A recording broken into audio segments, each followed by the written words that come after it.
So let's see a couple of advantages of using database approach. The database provides us backup and recovery service. As we said, we cannot afford to lose the data. So even though something happens to our data storage, the database provides the backup and recovery service so that we can recover the data. Database also provide us multiple interfaces to different classes of user, so it gives us a different type of view. Okay, so with the same database we can have multiple users and different type of user. If they are the different type of user, they can get different type of view from the same database. For example, like if we are going to access UCD access, the instructor view and the student view could be different, and database give us the representation of a complex relationship among data. All right, so when we have a large amount of data that are organized in the database, but database will represent the data only what we want to see. Okay, a complex set of data could be actually represented in a easier way so that the meaning is simple and clear. Database gives us the enforcement of integrity constants on the database. We'll see about detail about integrity constant, because when we talk about database means actually it provides a collection of data with data types and constant means actually a set of rules and regulations that has been forced into the data.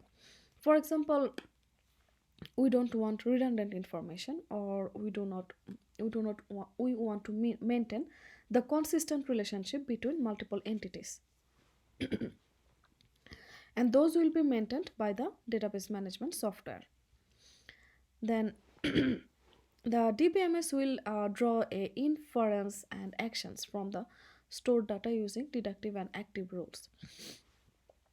So they use actually a lot of rules, trigger, and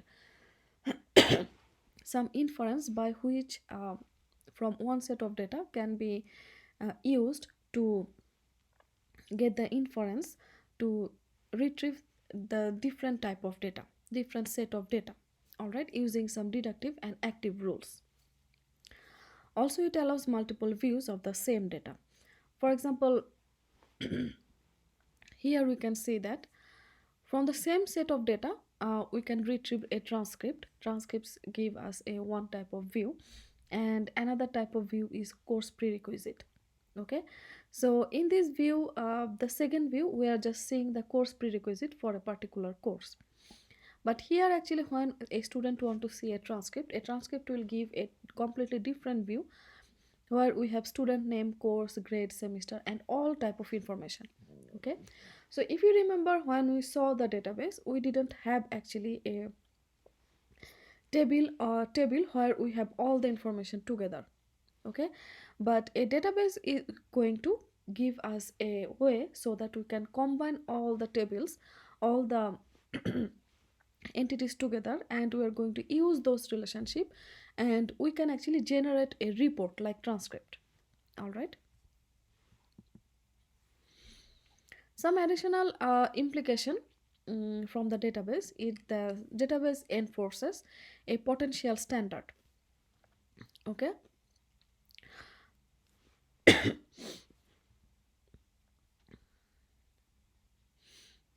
so each database maintains some standards. For example, the data item name, display format, screen, report structure, metadata, and everything. So when you use a database, it will have a potential so that we can enforce those standards.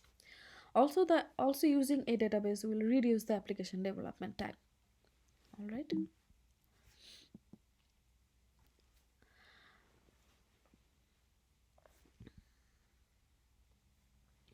Some additional implication is that it gives us the flexibility to change the data storage and structure.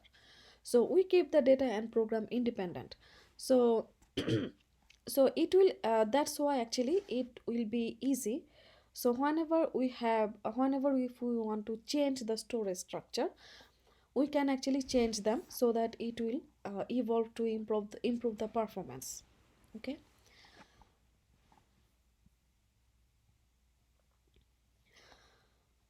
And database give us the availability of up-to-date information. So there are few website, there are few online transaction system, for example airline, hotel, car reservation system, where we always want to access the up-to-date information, the very recent information. And database, using the database management system actually give us the way so that the data is always up to date there. Okay.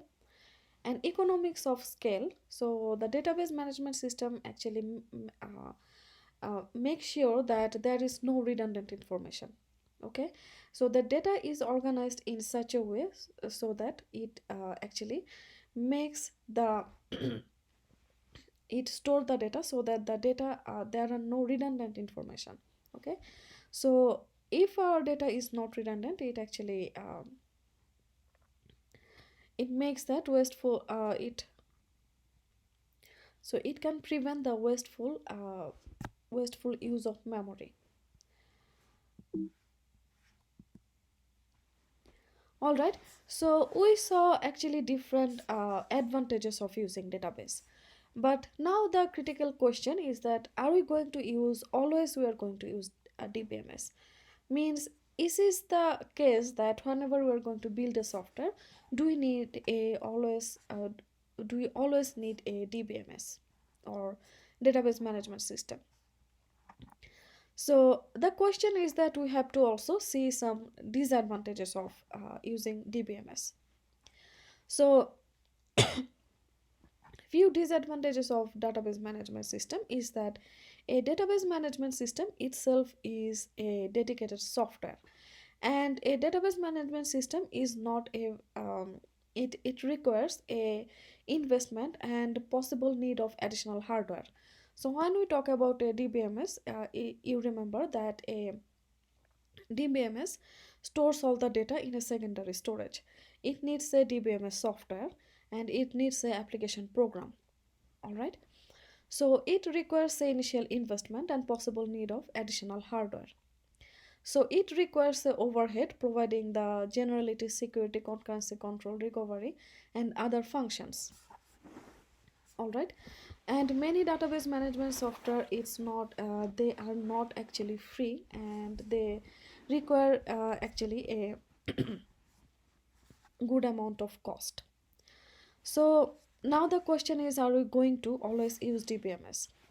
There is going to be a scenario when we may not use a database management software.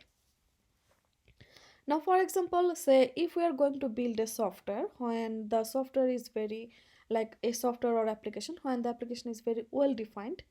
Okay. And the application uses probably a simple set of data, and the data may not be actually changed very frequently. Okay. If we are going to use a very simple set of data and a static type of data, the data will not expected to change. In that case, we may not want to use a database management software. As we said that a database management software actually provide us the way so that we can easily access and manipulate the data. Okay.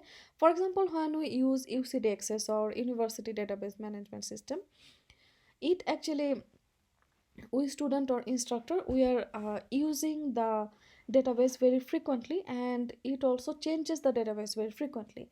Whenever a user enroll a course, it is going to insert a new record. Whenever an instructor is going to offer a new course, it is going to insert a new record. Each payment, all right, so each grade, it is going to update the database. So if a application is simple and use a static set of data, in that case actually it's not important to use a dedicated software, database management software. All right. So if there is some also stringent real-time requirement that may not be met because of DBMS overhead.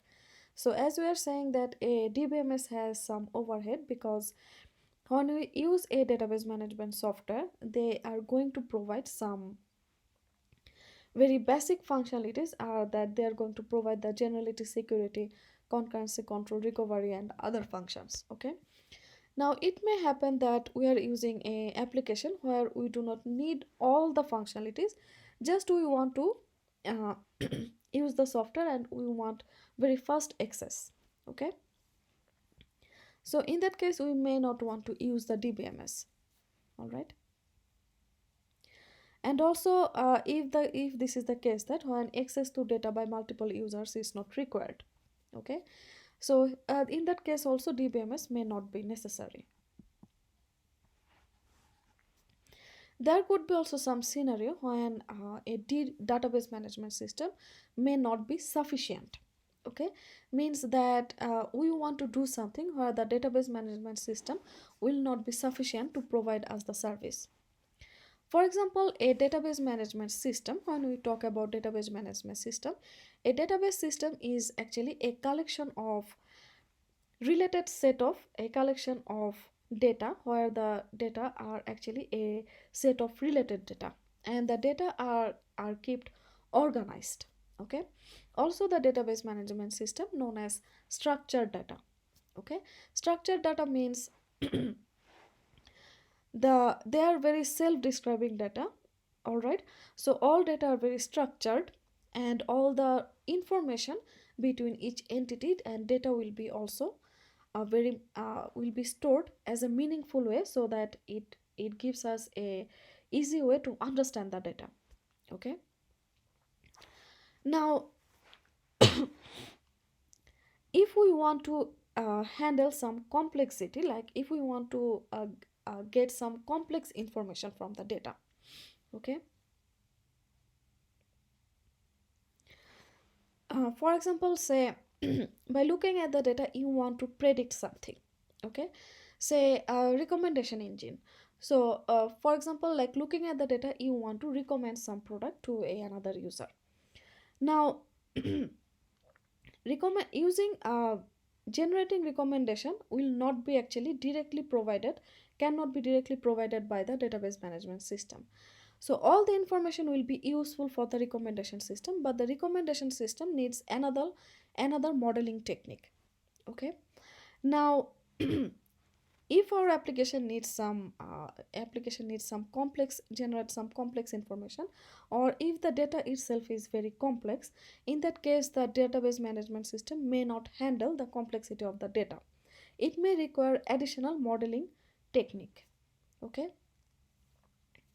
so in that case only the database management system may not be the sufficient thing. Okay, we may need additional training or modeling to generate our expected output. All right, all right. So if the database users need some special operation, that operation may not be supported by the DBMS. So DBMS will give us very straightforward query. Okay, for example, say you have a structured data with all the related course, instructor, and student. So you want to know that uh, which course will be offered in a specific semester. So this information you will be able to easily get from your database management system, because those data are structurally stored in your database management system. Now if there is some other operation you want to generate. All right, say for example you want to generate a group of user which are which have a very similar interest in your university. Okay, you want to target a set of student who have the same set of interest. Now that type of operation you cannot just generate from using the database. Okay, you may need actually a separate application. You may use the information from the database, but you are going to need a separate program or a separate set of application to generate all those kind of information. So as we said that DBMS has its own overhead. So if the database management system overhead makes it impossible to achieve the needed application performance, in that case we may not want to use the DBMS, or in that case we may want to use another means of storage. Okay.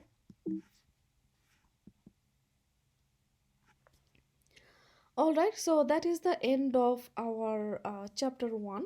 In this chapter we talked about database and database applications. So we saw very basic definitions. For example, what is data, what is database, database management system, like that. So we talked about DBMS functionality. We saw an example database. So example database we can visualize as a mini world. A mini world means a very simple world where we have only the related information in that world. We can model a mini world using a database. We saw a few characteristics of a database. All right, and we saw different type of database users, and we discussed about the advantages and disadvantages of using database. All right, that will help us to decide whether we are going to use a database for our application or we are not going to use a database also. And we saw at last we saw that we may have some scenario when when a database may not be able to give us the expected output. All right, say for some cases a database may not be only the sufficient. All right, we may need additional program or additional modeling techniques to get us the expected output. All right, so that was all about the chapter 1, the basic introduction with the database and database applications and everything. So in the next segment we are going to talk about actually the database architecture.